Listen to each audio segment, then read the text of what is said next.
Hey, this is Connie Jones with the Warrior Arise podcast, where we empower men and women to live in the freedom and fullness of their God-given identity, purpose, and potential. Each episode is filled with transformational insight, counseling and coaching wisdom, practical tools, personal growth and wellness expertise, and biblical truth designed to bring healing, clarity, and courage.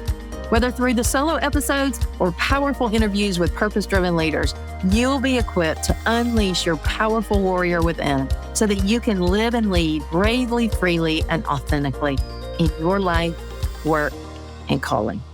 Let's go. Welcome, everybody, back to another episode of the Warrior Arise podcast. I'm excited that you're here with us, and I'm looking forward to our discussion today with one of our other therapists at Arise. We've been interviewing therapists, Arise therapists lately, and her name is Lauren Brainard Belding, and I still hyphenate your name. That's okay. She's recently married, so she's Lauren Brainard. Lauren Belding was her maiden name, and Lauren Brainard is her married name, but I still hyphenate them and still get it wrong half the time. But Okay. Lauren, welcome to the podcast today. I'm so excited that you're here. Yeah, me too. Thanks for having me. Like Connie said, my name is Lauren Brainard. Used to be Lauren Belding. Yes. So getting used to that. I know we've been trying to make this podcast happen for quite some time. So glad we're doing it. Yes. Well, I'm super excited. I can't wait for everybody to get to know you and hear about the work that you do, because your work is amazing. You're an incredible therapist, and I want to just I'm excited for you to share all about it and how you help people. And all right, so let's just dive in. Let's get started.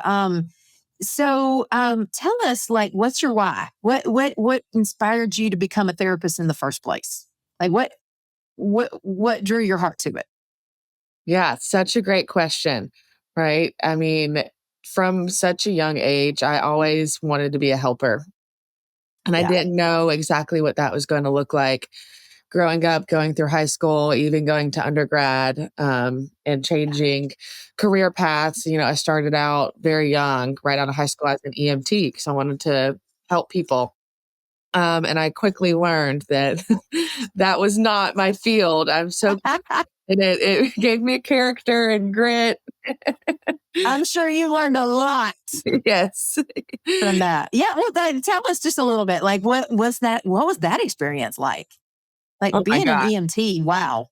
Yeah. Well, at such a young age. I mean, I don't think that I realized the life experience that I probably needed to obtain before going into such like a high adrenaline, fast paced, male dominated field at such a young age. So it was intense.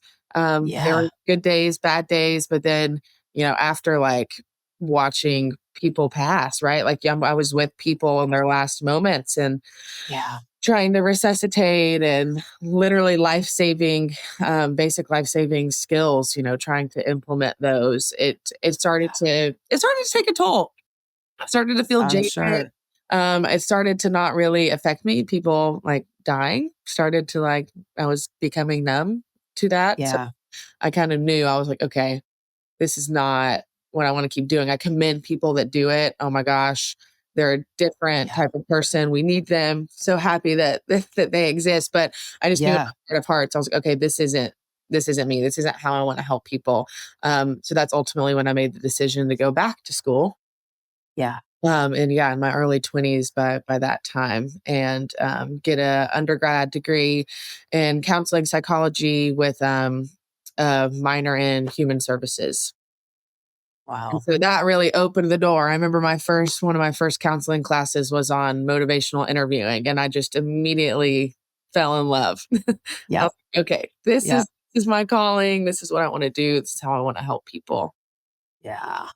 I love that. That's so good. I remember when motivational interviewing came out, you know, it was like the next big thing or whatever, you know, and we can talk about that a little bit more later on. But anyway, that's can't get my ear things to say in today. But So yes, and it's so fun. It's just so fun. I think the thing that I love the most about, this isn't about me, but I think the thing that I love the most about counseling and coaching and, just the whole psychology world and Mhm. it helping people from that perspective is that it's about like really understanding what makes people tick and how to motivate people, how to get in and like pull out the gold in people, how to like help them really understand, okay, what's not what's broken, because we're not broken, but Right.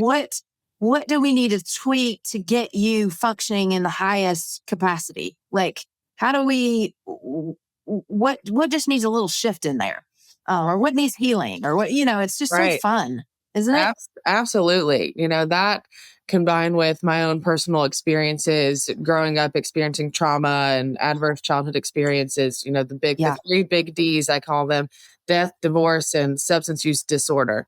So there experiencing you go. three things like from a very young age Yeah. in my own counseling journey in Oh, my yes. my early 20s, when Same. I was going back to school, I was like, wow, it's such a beautiful thing in the counseling room, the emotional vulnerability Yeah. that can happen. And that's really why I was like, oh, this is magic. Like, this Yeah. is what I get it now. It's like all of a sudden I saw the light. And I think that's my favorite Yeah. about it. I love it too. It is the best and it just keeps getting better. Well, what kinds of experiences, and you can share as much as you want to, but like what kinds of experiences personally or beliefs that you have actually shaped the way that you do the work that you do today? Like what things have you experienced that allowed you to want to help others have that same understanding, that same wisdom, that same transformation? Yeah. So, like I said, some of my own experiences growing up, it could have made or break me, right? It could have Yeah. gone one or two ways.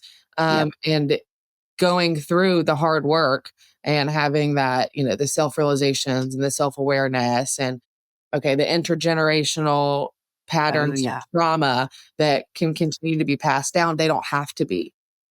Right. So, Right. like, really breaking free from that narrative and discovering with the help of a great counselor. I owe it Absolutely. all to her back in 12 years ago. Same. Same. Me too. You know, I don't know how in the world I'd be here without my therapist. Oh my gosh. Incredible.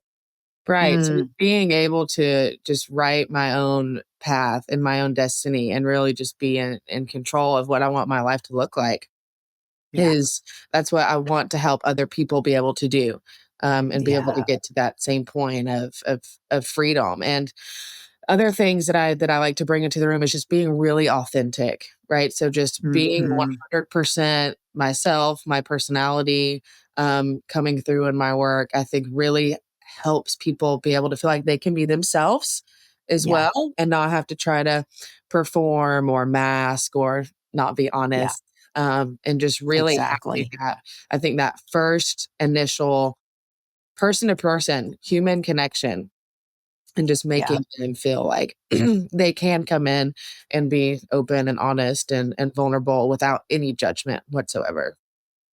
That's beautiful. What a beautiful gift. Because like how many places can we really do that in life, right? I mean, if we can't do it in our most intimate places, then or like with our therapist, then of course we're not going to be able to do it anywhere else. I mean, that's kind of this we provide the training ground for people to be able to do that. Right. In their other relationships, which is so beautiful to watch. They understand that, oh, this is how this can work. This is where I can feel safe, and then like I can learn these new skills and try them out. And then I can go try them out on the people that I love and the people that I, work with or people that I interact with on a daily basis and have completely different relationships. Which is an incredible gift to be able to give people. So who do you tell us who do you work with and what does it look like? What does your work look like? Yeah. So I love the more the merrier. in the room, Yeah. right? I'm a systems therapist. I went to Mercer University School of Medicine, and right out the gate, we were very classically trained in systems and families and couples. So I love working with. And so explain to the person who doesn't understand, you and I understand that language, but the person who may not understand what is a system and what is it when you say the more the merrier in the room, what does that look like? Yeah. So my lens, my perspective that I use in counseling is working with the whole system. And that Yeah. system can include an individual, their partner, um, their parents, their kids, and maybe even grandparents, if that was an important person, influential person in your life. And then a part of the bigger system could even be the school system, the court system, a blended family system. So you can think about it going from an individual to just kind of like the tiers just keep getting bigger and bigger. And so I Yeah. look at all of those things. I can work with individuals, absolutely. But I'm going to view it still with that systems type of lens. So we're definitely going to talk about Yeah. family members and childhood with your family and things of that nature. So when I say systems therapist, that's the lens that I'm using. Yeah. And don't be surprised if I have an individual client and then 3 months down the road, I'm bringing mom in, or I'm bringing a brother, Right. or I'm bringing other family members in, and they're like, I thought this was for me. And I'm like, well, it is. Yeah. They're important people in your life that are capable and willing and want to come in. Then, I mean, it just adds so much more value, right? I can't work in a vacuum. Absolutely. Well, you do work in a vacuum when you've only got the individual, when that's all that's available to you. But when there's so much more available to you, I know how much it has. Oh my gosh. Like I was only able to do so much work on myself until my family was willing to come in like, and they started getting their own counseling. And that because I was the identified patient in my family. So Right. I was the first. I got the therapy first and was the crazy one. And, and then once they realized, oh, wait, we might have a part in this. This is affecting us that she's getting better. And like, what does this take? What do I need to take a look at in myself? And what do we need to talk about as far as dynamics here? And oh, she's having healthier conversations with us. They didn't think about it like that at the time, but they were like, but it changes things when one person in the system starts to get better and change, the whole system begins to shift. And Right. so, so that was a beautiful thing for me. It was a hard thing at the time, but beautiful that then, okay, my dad was next. My dad went into his therapy, and started doing therapy for himself. And then we had some joint sessions, and then my mom came in, and then it was like, Yeah. I and then love my it. brother ran, and so it's an incredible thing for the individual and the system to be able to heal together. And so you get to, so you do that intentionally. Yeah. Um, Yes, that is definitely my lens, and how I view and how I like to work with my clients. That's incredible. So that could be then the married couple. That could be you could maybe start with one and then bring the other in. Mhm. It might look like a child and then the parent comes in, or both parents come in, or Absolutely. the brothers and the sisters come in, or yeah, and I guess one, not I guess, I know, but like one person coming in and dealing with themselves and their own stuff highlights what else, what kinds of influences are kind of creating that dysfunction, or that, lack of communication, or this frustration or the stress that this one person has. And when the whole system or even other parts of the system can come in, it's amazing how much more healing can happen. Yeah. So, for example, I'll just talk about a little bit about Yeah. how I structure some of my Right. I'd uh, love to hear that. Yeah. systems. So, like, for example, I'm working with a client right now. Is the daughter. I've been working with her for 6 months now, and we're to the point now where every other session it's a dyad between mom and daughter. So 2 weeks out of the month it's just me and daughter, and now we're incorporating bringing mom in because some stuff started to come out. Right, we started to have Yeah. presenting problems and issues, and so I've Yeah. also done a couple parenting sessions with mom and dad. And so I'll kind of alternate between those three types of sessions. And that's just one example. Another Yeah. example, I'm working with a family right now where I see everybody. I see mom and dad for couples counseling. I see the son individually. I see the daughter individually. I see the Yeah. son and daughter for sibling sessions. I Yes. see all four of them in the same room for family sessions. And then I keep that in the treatment plan. I kind of rotate it depending on where Yeah. we're at. Yeah. Now, let me play devil's advocate for a second. I already know the answer, but I just want to ask this question for some people out there who are thinking this or who might be questioning this. Like, what about how does that, like, when you're seeing the whole family, and I do the same. So, like, when you're seeing the whole family, though, how does that affect confidentiality and how does that affect the safety of the individual when you're seeing the others?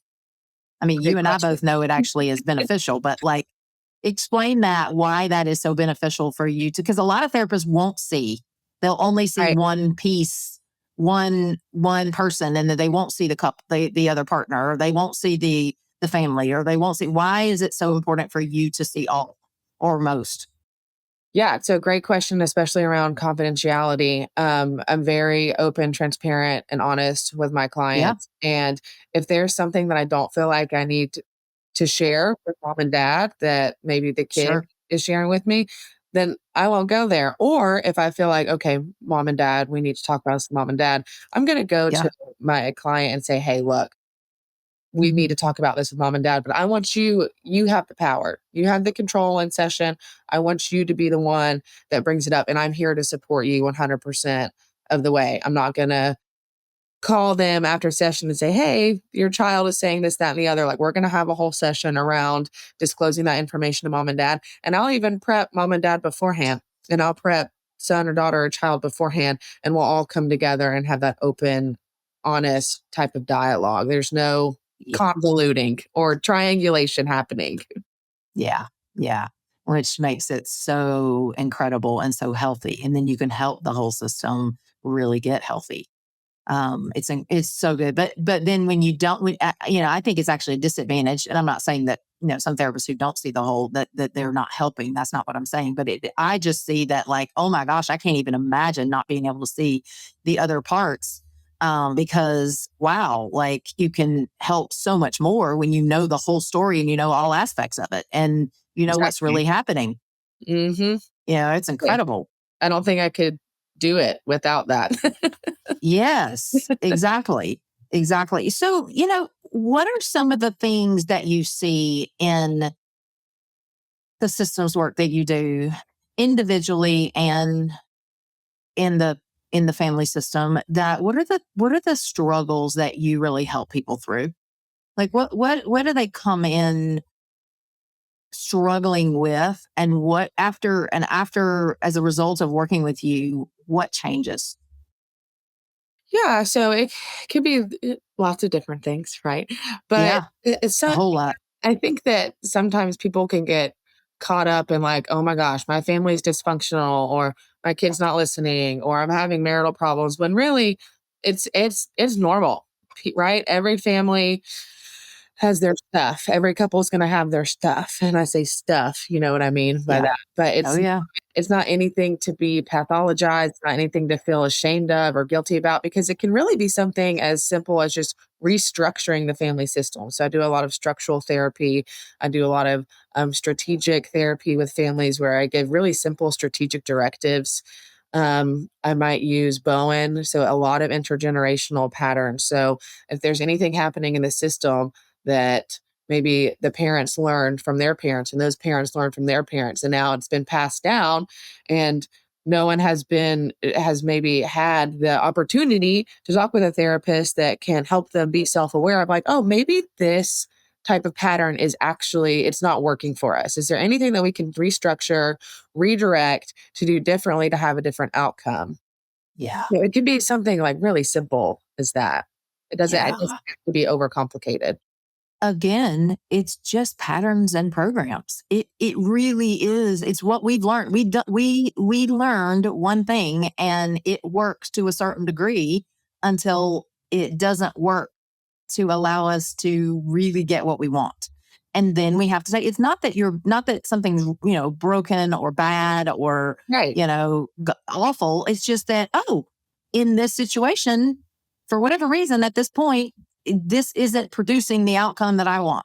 Mm-hmm. In my marriage, in my relationship with my child, in my parenting, and so we have to learn something new.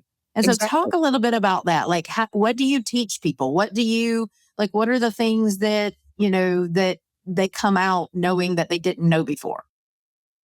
Yeah. So it might be easier just to give a real life example. Yeah. So for example, maybe a mom is struggling with their daughter because the daughter is being defiant. Well, maybe this mom grew up in a different culture, a non-American culture where you weren't defiant with your parents. It was just an unsaid thing that you respected your parents. There was no question asked about it. So Yeah. now if the daughter in American culture is being defiant, that sends mom into fight or flight without her even realizing that that's what's happening. All of a sudden Yeah. she's in survival mode. Uh-huh. Fear.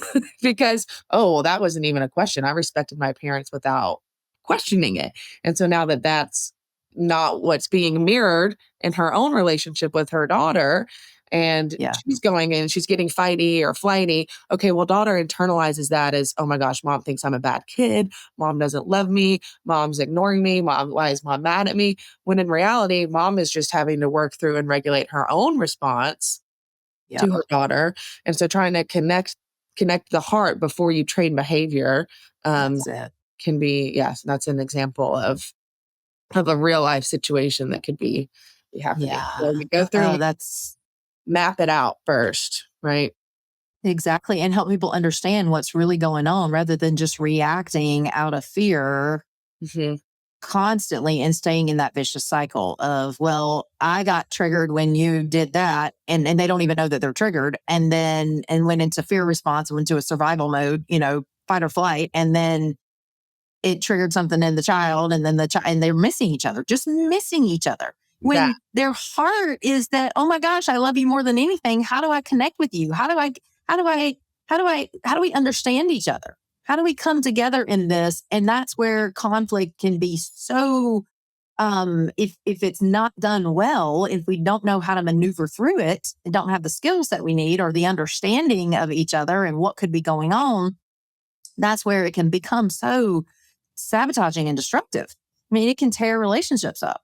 right. And the cycle can perpetuate itself. Yeah. It could be like a Yeah. self-fulfilling cycle. And Yeah. yeah. So and I like the part about where you said, like slowing down and really recognizing, okay, where in this pattern do we need to change? Because that's all it is, right? It's just a pattern Right. that can be shifted and you can create a new pattern. Yeah. So why can't people figure that out then themselves? Why can't they, why do they get so stuck? Like, what is is it because they just don't have, it's all they know, I guess. They just don't have Right. the understanding, the knowledge. We Mhm. can't see outside of our own, blind spots. I mean, Yep. we're blinded. We're blinded. Yeah. How about for couples? Do you work with couples also? And what Yeah. kinds of things do you see there? Like, give us an example of what maybe a couple, Yeah. So I is work with, struggling with, and what. I do all sorts Yeah. of types of work with couples. So anywhere from crisis, like infidelity, addiction, Yeah. pornography, anything that's kind of on the more crisisy end of things, all the way to the other end of the spectrum where I do like marriage enrichment, where you're like, Yeah. we've got a great marriage, but maybe there could be things that are better, and you're not in crisis, Yeah. but we're enriching what's already there. Right. So Yeah. and then anything in between. Right. Yes. Do a little bit of whatever the couple needs. I use a lot of evidence-based treatment plans working with couples. So I love Gottman. I love emotionally focused couples therapy, where you move from primary emotion down to secondary emotion, and we talk more about the process versus the content of the conversation. So explain that for just a second for people who may not know what that is. Yeah, so process versus content. The content you can think of is the language, the words, right? But in the process of what's actually happening internally for each person behind the words and underneath the first primary emotion is the secondary emotion. So those can kind of go hand in hand, where primary emotion and context are kind of living in the same bucket. And then it's really process and secondary emotions that live in the same bucket that I really want to get to the core of. So an example of a primary emotion might be anger, but really Yes. secondary emotion underneath it is fear of abandonment. Yeah.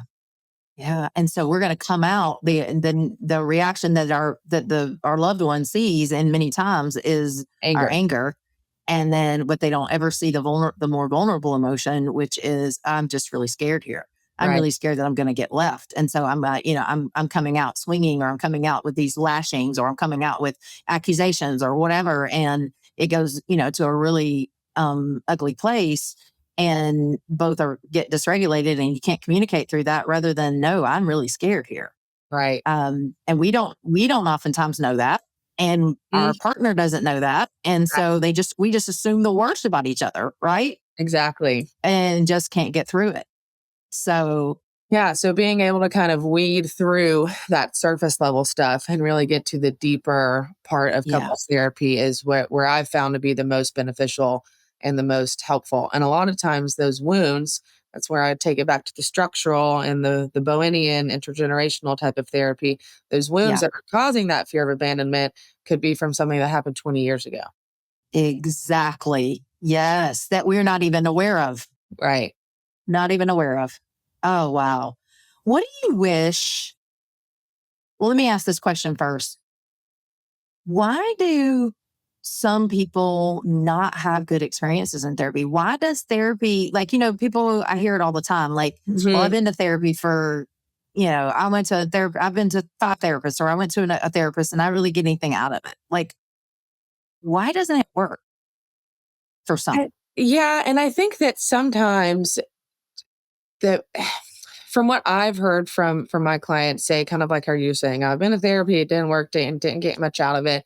I think that there are a couple things that I've found from people disclosing bad experiences with therapy is there wasn't that authentic connection.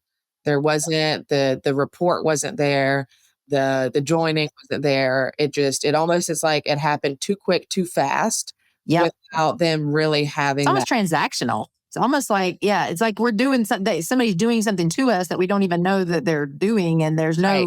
we're not even connecting in it. Like Mhm. we don't even get to know me really. Exactly. So I think that's one Yeah. thing that's happening. And then the second thing I think is happening is clients just come in and talk and then they just get validated. And then Right. there's no Reflective listening, I call it. that. It's just the reflective listening with no change whatsoever. Exactly. So I think the client, and if you get both of those things happening at once where Oof. right. And so that can It's a create a recipe for really bad, disaster. yeah, it can create a really bad experience for a client. When so anytime a client ever tells me that, I'm like, okay, if you just give me a chance, give therapy a second chance. If there's anything along the way that you feel like I'm not doing or that you don't like, please tell me. Please be open to tell me, and we can always Yeah. shift, we can change. Always build that trust and that rapport first, and then once you have that trust and that rapport, when it gets to the challenging part of therapy where I might push you, then you're going Mhm. to trust me to push you there because we do have that relationship where you feel safe to do so. Yeah. And so it's designed to be effective if we are delivering it well. Correct. If and it's really knowing what we're doing, how to go about doing it strategically, Mhm. not just coming in and feeling heard and validated, but really producing a different result in either in the individual or the family, It's an or the artwork. system. Yeah. What's that? I said it's an artwork. It's definitely a It form. is an artwork. I'm so glad you said that. There is a science to it, but Mhm. it is an art. It Yeah. is an art. I think about that all the time. I'm like, and everybody has, like, you have to find your own form. You follow, yes, you have structure, and you have strategies, and you have things that you use, tools that you use, but you have to find your own, you weave your own art Yeah, that's throughout it. And it's a beautiful thing based upon the connection with the client. And that's what's so incredible. yeah, that's the Um, if if people listening today could walk away with one or two like really powerful truths about healing or about personal or system transformation, what would you want to share with them? What do you want people to know about the work that you do and what you help people really get that they can't on their own? Great question. I know it's a hard question. You got time to think about it if you need to. Yeah, I It's mean, deep. there's so much. I think one big takeaway would be that it's not your fault.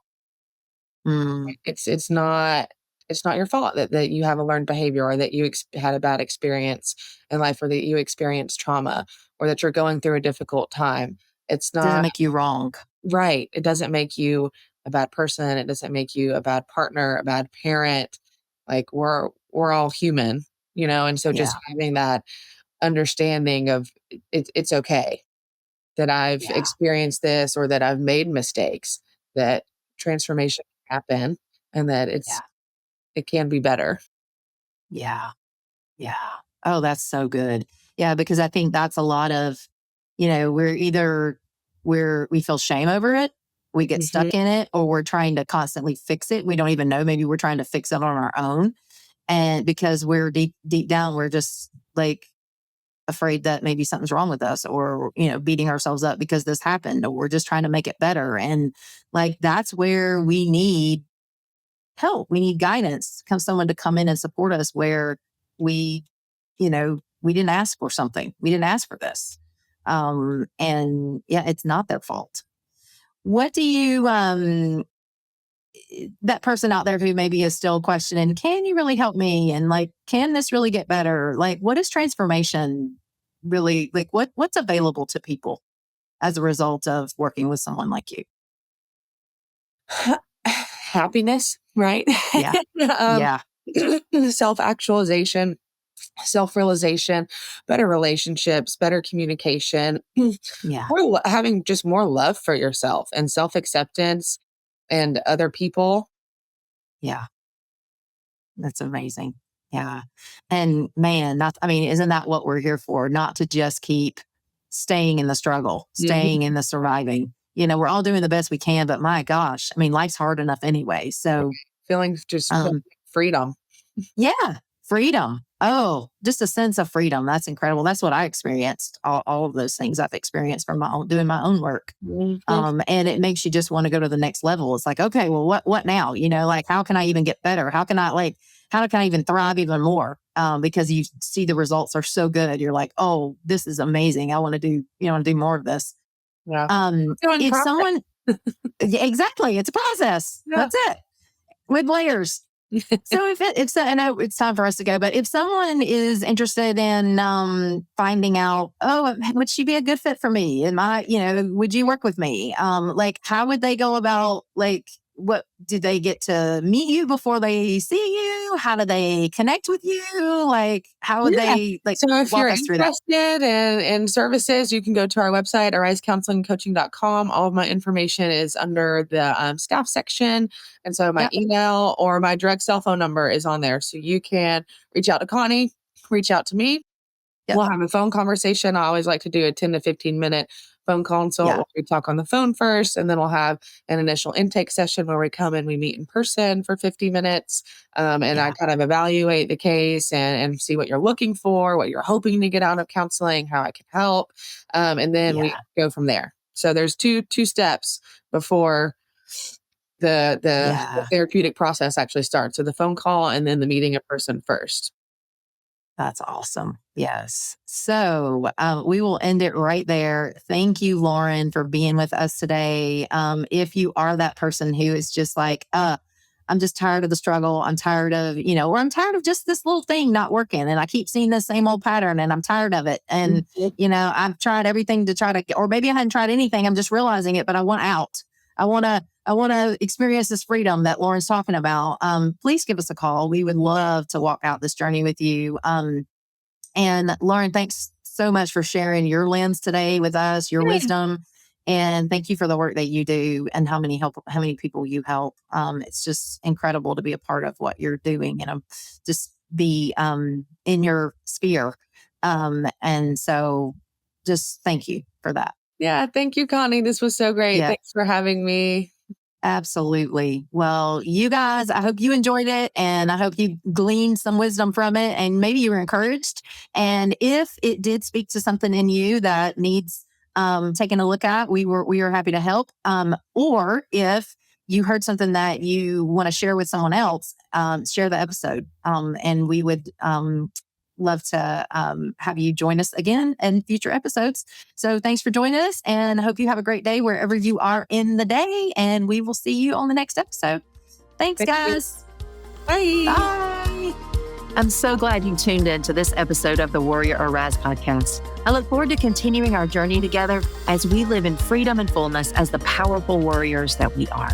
Please subscribe to be notified of new episodes. And if you gleaned wisdom and inspiration today, please share it with a friend or loved one. Also, write a review on iTunes. And I'll see you on the next episode.